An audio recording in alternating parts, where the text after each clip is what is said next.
Hi everyone, welcome back to Stories in Color.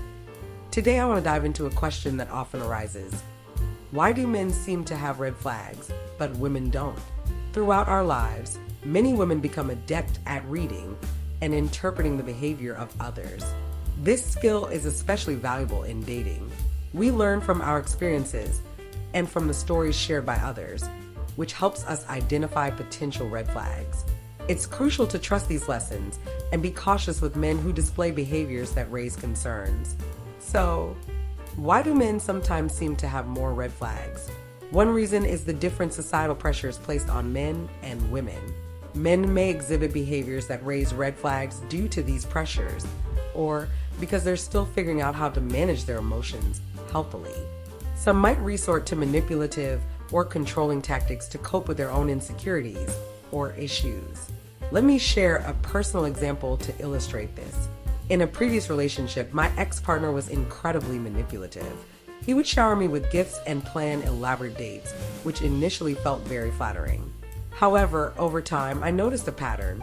Whenever he gave me something, he seemed to expect something in return, whether it was a favor or a specific response from me. This wasn't about genuine generosity. It was a tactic to manipulate and control. His excessive charm and gift-giving were used to lower my defenses and create a sense of obligation. It made it harder for me to see the red flags for what they were. It wasn't until I took a step back and evaluated the situation that I realized how these behaviors were red flags. His gifts were not just tokens of affection.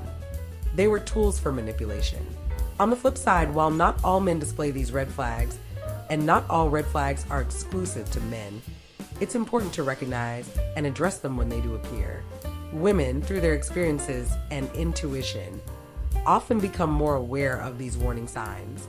This awareness helps in navigating relationships more safely. The key takeaway is to trust your instincts and be cautious of behaviors that feel off. Recognizing red flags is not about blaming any one gender, but about protecting yourself and prioritizing your well-being. If something doesn't feel right, take it seriously. Remember, it's all about being mindful and taking care of yourself. Relationships should uplift and support you, not make you feel uneasy. Thank you for joining me today. I hope this discussion helps you approach relationships with greater awareness and confidence. See you next time on Stories in Color.